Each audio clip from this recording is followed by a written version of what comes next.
Pemirsa, tim nasional Indonesia U23 bersiap untuk berlaga di ajang Piala AFF U23 malam nanti. Garuda Muda akan bersaing dengan Malaysia, Brunei Darussalam, dan Filipina.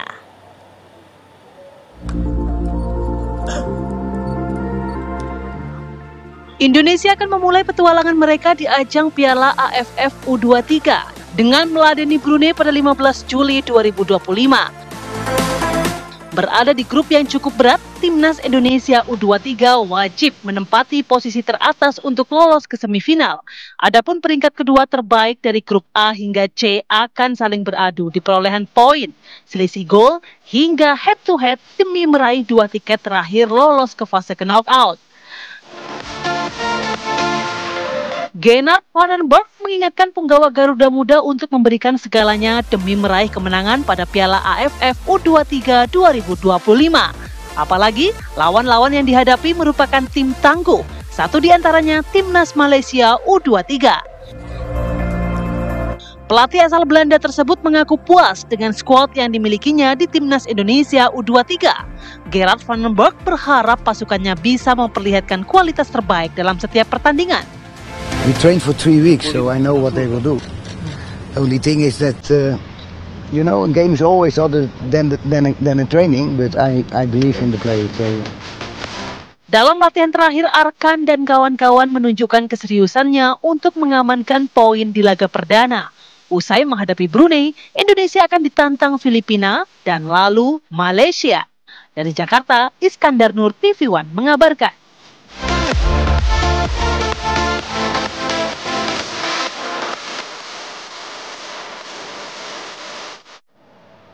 Pemirsa, jelang pertandingan Piala AFF U23 2025, skuad Timnas besutan Gerald Van den Berg akan menghadapi Brunei Darussalam, di mana Indonesia selaku tuan rumah di grup A sebelum menghadapi Filipina dan Malaysia yang akan berlangsung di Gelora Bung Karno malam nanti.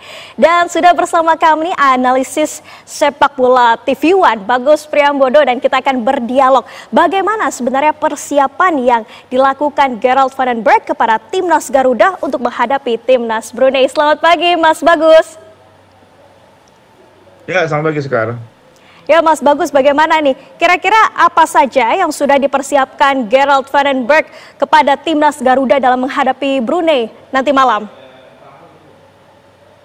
Ya, sekarang saya pikir Gerald Van den Berg ini kan pelatih yang baru saja menangani Timnas Indonesia Under 23 ya. Dan tentu saja ini merupakan kejuaraan pertama bagi dia dan juga Timnas U23 besutannya. Dan ini menjadi sebuah tantangan baru bagi Gerald, apakah memang dia bisa membuktikan kualitas racikannya cukup bisa berbicara di ajang Piala AFF U23 kali ini. Dan saya pikir secara masa persiapan sudah cukup lama yang dilakukan, dan dia sendiri mengandalkan beberapa pemain yang punya rekor cukup baik dalam konteks para pemain yang dipanggil adalah pemain yang sudah pernah memperkuat timnas di kelompok usia, dan kemudian sebagian di antara mereka, sebagian besar juga sudah memiliki jam bermain cukup bagus di Liga Indonesia. Ini yang menarik adalah kemudian kesini kesempatan bagi para pemain kita, karena di Piala AFF kali ini memang karena bukan merupakan turnamen resmi FIFA begitu. Jadi tidak banyak pemain yang bermain di luar negeri bisa dipanggil.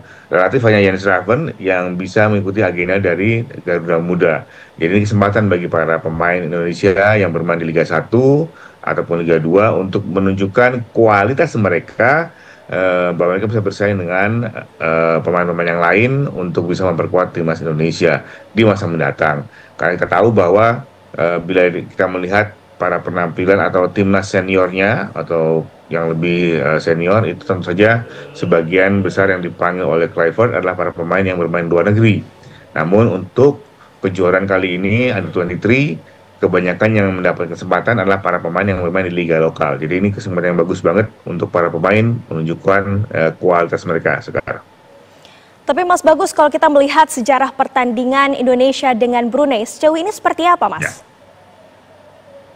Ya, bila dibandingkan dengan Brunei Darussalam, kita memang jauh lebih dominan ya. Di berbagai level usia, baik senior maupun hingga kelompok junior, kita jauh lebih unggul. Karena memang mungkin secara kualitas, secara kompetisi kita memiliki tatanan usia atau tatanan kompetisi yang lebih baik.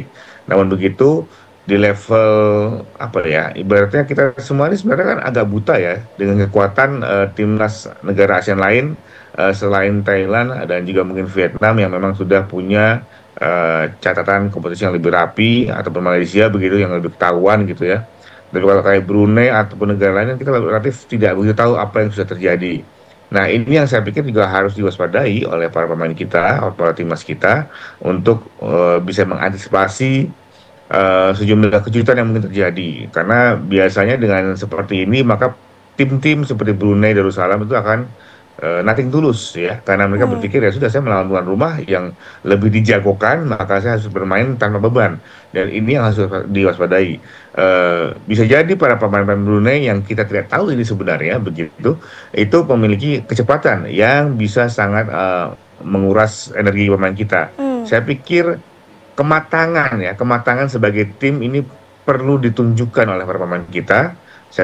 Ada beberapa pemain yang saya pikir akan menjadi kunci, misalkan di lini belakang masih ada Ferrari yang sudah cukup pengalaman bermain di timnas senior sekalipun, juga ada Kakang Rudianto, Robby Darwis yang juga sangat pengalaman di level U20. Kemudian ada sosok Arkan Fikri, seorang playmaker muda yang bahkan ketika dia bermain untuk klubnya itu sudah, walaupun usianya masih sangat muda, tapi sudah mendapatkan porsi bermain di tim utama cukup banyak, dan ini yang membuat timnas kita kalau kita lihat sekilas secara menit bermain lebih matang dibandingkan tim lawan. Ini yang harus jadi modal ya, bahwa dengan kematangan bermain di kompetisi yang tinggi, kita harapkan para pemain kita bisa mengontrol jalannya pertandingan sekarang. Amin. Nah, tapi Mas, apa saja sebenarnya kekuatan utama dari tim Indonesia sendiri? Apakah kita ini lebih kuat di lini serang, tengah, atau pertahanan, Mas? Untuk Under-23 saya pikir cukup merata ya. Ini saya lihat para pemain yang dipanggil oleh Gerald Van den Berg relatif sudah punya cukup pengalaman di berbagai kejuaraan internasional. Di lini depan kita punya Ian Ravens yang di kelompok usia U19 juga berulang kali menjadi penentu kemenangan. Dia bisa berduet dengan Victor Detan, seorang gelandang serang yang sangat kuat dari PSM, sangat cepat. Kemudian ada juga Hoki Caraka yang juga sering dipanggil oleh timnas senior, sehingga kita harapkan ada kematangan dalam bermain di situ ya. Kemudian kita masih tadi ada Arkan Fikri yang juga akan berduet dengan beberapa gelandang yang bagus, Tony Firmansyah misalkan. Jadi sebenarnya kekuatan kita cukup merata di semua lini, dan mereka semua memiliki jam terbang bermain baik di liga lokal maupun memperkuat timnas usia muda dengan cukup banyak, sehingga rasanya tidak ada bukan tidak ada kelemahan ya, tapi tidak ada lubang yang tidak tertutupi dengan pemain yang kita panggil saat ini sekarang. Oke, nah sekarang kita membicarakan soal skor nih Mas. Kira-kira berapa nih skornya untuk nanti malam? Ini yang paling penting sebenarnya pada saat kejuaraan seperti ini adalah kita menang dulu ya di laga pertama. Kita harus ingat bahwa Piala AFF kali ini cukup unik, di mana hanya juara grup yang pasti ke semifinal, dan kemudian akan dicarikan runner-up terbaik dari 3 grup. Artinya Indonesia harus bersih nih, harus meraih poin kemenangan penting selama 3 game ke depan, harus meraih kemenangan untuk memastikan langkah ke semifinal. Begitu, itu yang paling penting. Nah, ini tricky ya, kita bisa ngomong aja angka 2-0 apa 3-0 begitu, tapi ini game pertama biasanya suka banyak kejutan gitu. Baik lawannya siapapun juga lawannya, kita harus memastikan bahwa game pertama kita tidak terpeleset ya. Secara skill individu yang dimiliki oleh pasukan Gerald Van den Berg, ya mestinya bisa menang 2 atau 3 gol sih, itu sekarang. Baik, terima kasih Mas Bagus Priambodo selaku analis sepak bola TV One. Dan tentu kami berharap kita nantikan bagaimana nanti malam kiprah timnas Indonesia akan melawan timnas Brunei, dan semoga kita berharap timnas Garuda ini dapat memberikan hasil yang maksimal. Terima kasih Mas Bagus. Ya, sama-sama.